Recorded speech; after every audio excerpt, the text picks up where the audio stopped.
ना मैं गलत बोलूँ तो नहीं सर, वो कॉपी मुझे चाहिए, उसकी कॉपी सर, फोटो कॉपी चाहिए मुझे। किसी ने मना किया? ये आवेदन मैंने आपको दिया। किसी ने मना किया? नहीं तो आप दे सर, आपको आगे का प्रूफ है मेरे पास वो। तो रखो ना प्रूफ। नहीं सर, तो वो मेरा आप दे दीजिए, मैंने आपको दे दिया सर। आपकी जांच नहीं हो रही है, आप कोर्ट में जाइए। तो किस काम का? साहब को इन्फॉर्म कर दीजिए। इस पे साहब को आप जेल भिजवा दीजिए ना। ये जो चीजें मैं बोल रहा हूँ वो सच बोल रहा हूँ।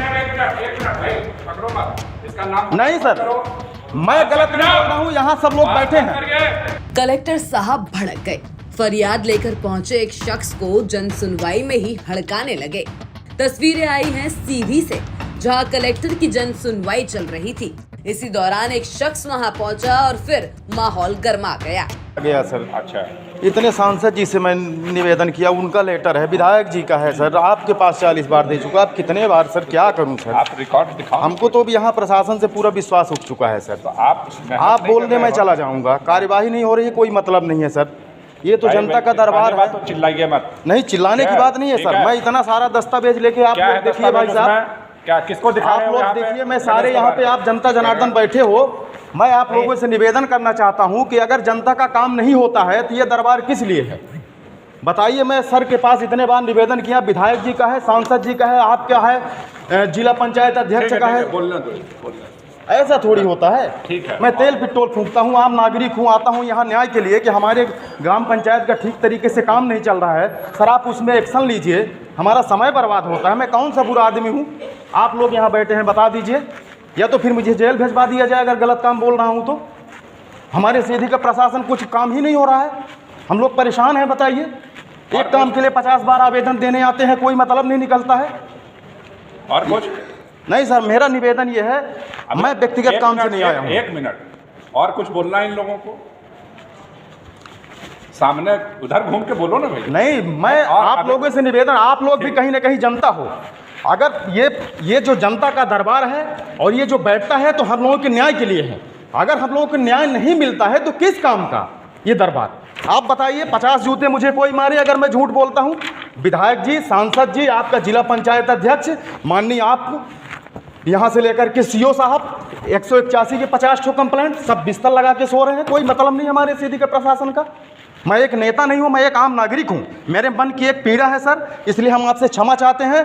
बुरा लगता हो तो मैं आप हमें जेल भिजवा सकते हैं, मैं सजा काट लूँगा अगर। बोल लिया जी सर, बोल लिया, चलिए बाहर बोल लिया, चलिए हो गया। और सर मेरा एक आवेदन, और कुछ बोलना है? नहीं सर, और कुछ बोलना है सर मेरा वो एक पावती है मेरी सर, मैं ये आवेदन आपको दिया हूं सर। बहस मत करिए, ये आवेदन मेरा, बहस मत करिए, हमको भी तेज बोलना आता है। नहीं सर, आप जेल।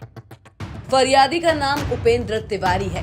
रामपुर ग्राम पंचायत के रहने वाले उपेंद्र तिवारी की माने तो उनके गांव की अनदेखी हो रही है। गांव में सड़क नहीं बनी, इसके लिए सांसद, विधायक से लेकर अधिकारियों तक वो फरियाद कर चुके हैं, लेकिन उनकी कोई नहीं सुनता। लिहाजा वो कलेक्टर के पास इस आस में पहुंचे थे कि उनकी सुनवाई होगी और सड़क का काम पूरा होगा।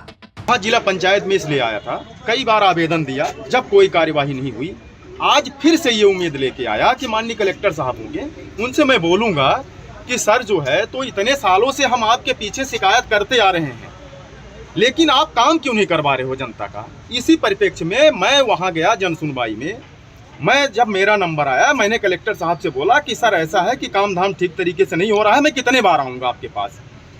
उन्होंने बोला कि रिकॉर्ड ले आइए, रिकॉर्ड ले आइए। अरे काहे का रिकॉर्ड? कौन सा रिकॉर्ड? मार्ग अगर स्वीकृत है तो आपके पास है, जिला पंचायत में सीओ साहब के पास है, आरईएस में है, कौन सा इतना प्रकरण पुराना है? अभी ट्रायल में भी चल रहा है किलोमीटर मार्ग। 1 किलोमीटर मार्ग का राशि ये लोग निकाल कर खा गए। आप कितना अच्छा करवाएं, कितना गलत कराएं, हम ये बोले कि आप चलिए फील्ड में, अगर गलत हो तो 20 जूता मुझे मारिए, तो ना आप फील्ड में जाओगे ना यहाँ करोगे। तो मैं यहाँ डेली आऊँगा, दस्तखत करूँगा, पेशी ले जाऊँगा क्या है? आप लोग यहाँ बैठोगे और मैं अदालत करूँगा, कोर्ट में जाऊँगा तो वकील को लगाऊंगा और मैं पैरवी करूँगा, 3 साल मुकदमा लड़ूंगा। है ये है यहाँ का रवैया। क्या बोले कलेक्टर साहब? कलेक्टर साहब मुझे बोले कि आवाज धीमी बात करो, बहुत तेज तेज बात करते हो। अभी मैं एसपी साहब को फोन लगा के अभी वो जेल भिजवा दूंगा। माने आपकी तानाशाही है, आप जेल भिजवा दोगे हमको। हालांकि कलेक्टर साहब का कुछ और ही कहना है। कलेक्टर साहब की माने तो फरियादी को किसी से राजनीतिक दुश्मनी है, लिहाजा वो बिना सबूत के आरोप लगा रहा था। देखिए, स्वतंत्रता संविधान सभी को देता है। ठीक है, आक्षेप लगाना आसान है, लेकिन अगर किसी पे आप कोई आक्षेप लगा रहे हैं, अगर कोई जांच कराना चाहते हैं तो उसमें कोई बेसिक तथ्य तो रखने पड़ेंगे। अगर राजनीतिक प्रतिद्वंदिता अगर आपकी है तो उसका भी हल है, लेकिन अगर आप उसको रखेंगे उसमें तथ्य, अगर कोई जांच कराना चाहेंगे केवल आके चिल्लाने से, ठीक है ना, समस्या का समाधान तो नहीं हो सकता है।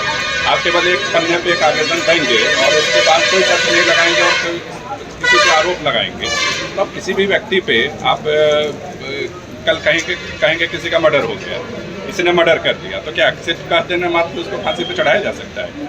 नहीं चढ़ाया जा सकता है। ठीक है, आपको ट्रायल में जाना पड़ेगा, आपको सबूत लाने पड़ेंगे, ठीक है ना। तो उसी प्रकार का है। तो उस महोदय को शायद कुछ राजनीतिक प्रतिद्वंदिता है, अब उसको वो सेटल करना चाहते हैं दूसरे तरीके से। बट ठीक है, अगर किसी ने कोई काम नहीं किया तो उसके लिए उनको तथ्य रखने पड़ेंगे कि हाँ ये नहीं हुआ है। आप केवल कहेंगे कि किसी पे गबन का आरोप लगा देना तो बड़ा आरोप है, अब उसमें आप कोई तथ्य नहीं देंगे और आप चाहेंगे कि उसको सीधे जेल उठा के भेज दिया जाए, तो ऐसा नहीं हो सकता। फिलहाल सीधी कलेक्टर और उपेंद्र तिवारी का ये वीडियो अब सोशल मीडिया पर वायरल हो गया है। और अगर उपेंद्र तिवारी जो कह रहे हैं अगर वो सही है तो उनके गांव की सड़कों के निर्माण को लेकर प्रशासन को गंभीर होना पड़ेगा।